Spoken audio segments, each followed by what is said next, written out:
Howdy gang, Zippo. Part 3 of what to look for if you're buying a vintage Simplicity or Allis-Chalmers Garden Tractor. This is the mid PTO. PTO standing for Power Takeoff.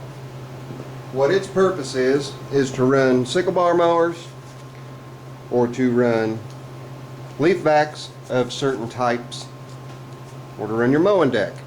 If you're buying a tractor to use and it comes with a mower deck or it comes with a sickle bar, this piece is very important. It's what transfers the power from the bevel gearbox to the implement. What you need to look for on these: in the shaft there are bearings. This particular one has bronze inserts. There are also later models that have needle bearings. That's going way down the road though. The shaft that goes in between the two with the grease zerk, that a lot of people don't see that grease zerk, so they don't grease it. What happens is the needle bearings in here dry up, or they get water in them, they get rusty. You want to check for any kind of end play. See how that one wobbles? It's got a bad bearing in it. Something else you want to check for is cast iron pulley on one side, steel stamp spot welded pulley on the other side. This pulley is prone to the outside groove, which is what you use for the sickle bar mower, of getting broken or cracked out. If that's not a consequence to you, go ahead and use it. Doesn't throw the balance of it off all that much. It will throw it off some. Another thing to check: there's a pin, cotter key, and a rod that goes through here, and that rod is welded to this plate. This plate has your idler pulley on it. Check your idler pulley for a bunch of wobble and slop. You also want to check that shaft for a lot of wobble and slop. That can cause you to throw your belt. See how far offset that is from the groove of the pulley?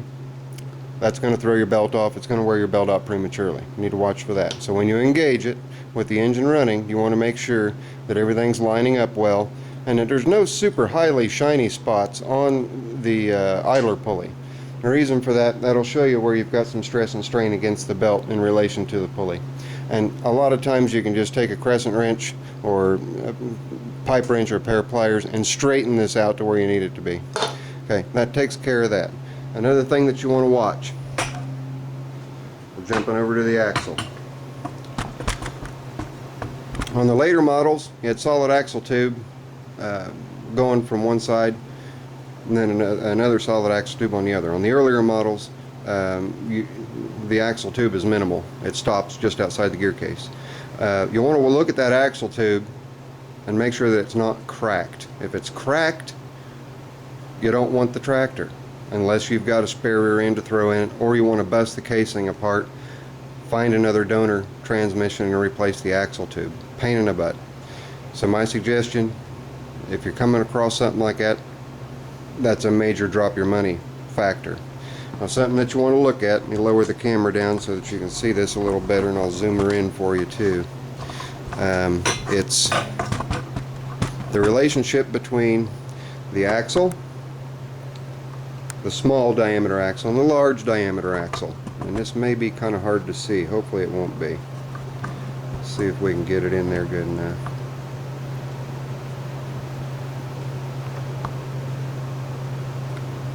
Okay, now let me show you where I want you to watch. I've got this side of the tractor jacked up. The other side of the tractor's on the ground, so there's friction against the tire. I'm going to rotate the tire, and when I do, I want you to watch the axle in relation to the axle tube. Watch what happens. You're going to see one moving slower than the other. That tells you right off the bat that your differential, which is right there, is doing its job. That's a good thing. Okay, let's get back to the axle here, and I'll show you the motion that you want to be sure that you find. If I can get the camera to stay still. Try it again. Get up there. If I wasn't such a perfectionist, I wouldn't care if it kept fading down. Okay. Now, again, you're going to watch this tube in relation to this area here. Okay, there's 3 washers in here for spacing. And I moved the hub out a little bit so you can see, but just watch. When you turn the axle, see how the collar is moving faster than the axle tube. That tells you that you have a good differential. Now, there's nylon bushings in the differential that you crank down either with two 5/8 bolts that are the same as your wheel studs, or there's two Allen wrench hex keys that you use to tighten down the bushings with. They tighten down against brass or bronze bushings. They help you in having a higher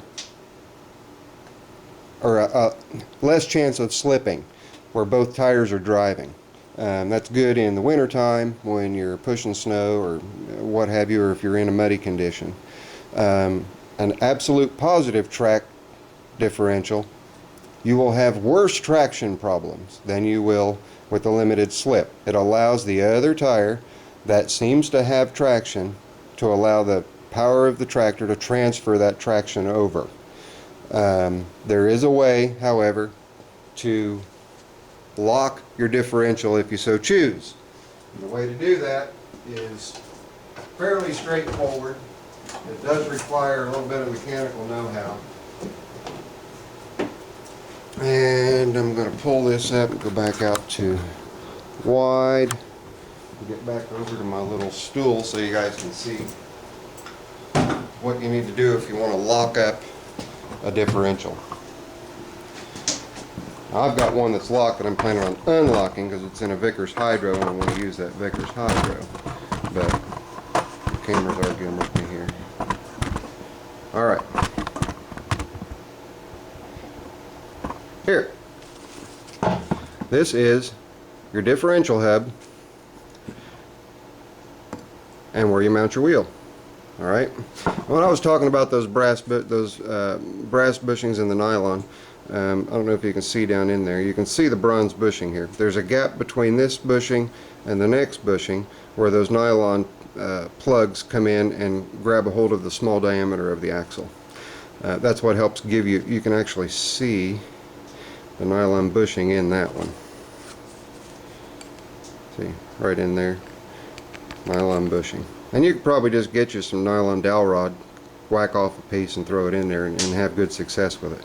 Do not put metal in there. You'll be metal against metal on the axle. You'll eat through your axle. You'll be driving along, all of a sudden you're on a three-wheeler. Don't do it. This has actually 12 roll pins. It's 2 roll pins in one in 6 locations. This is a shear point. Something happens, this is going to shear, and it will shear the gear from the hub. That helps save other internals on the axle. And I gotta hurry up. So, now, having talked about that, if you want positive traction, take 2 sets of gears out. Turn them over, reverse them. In other words, you've got a low gear and a high gear, make it a high gear and a low gear on one side, then turn it around and do the same thing. Low gear, high gear, switch it. High gear, low gear. That will lock you against the two that are correctly oriented, the 2 sets that are correctly oriented, therefore locking your axle tube with your axle and making it a positive traction unit. As far as much else that you need to look for when going after a tractor is the drivability of it. Does it start? Does it run well? Engines are still fairly easy to get a hold of, not necessarily cheap, but fairly easy to get a hold of. Brigs are cheap to rebuild. I've rebuilt a number of them. It doesn't cost a whole lot for a set of rings if you need a set of rings. To get a valve jobber to get your bore cleaned up or bored out. Your pistons, you know, $50 range. Rings, $30, depending on what set you get. But anyway, if anybody has any questions in relation to these old tractors, please feel free to give me a holler. This is going to be the final part for now. I've got to clean up the Blue Diamond so that I can get a video of it on there for a bunch of people who's asked about it. And that's it for now. Later.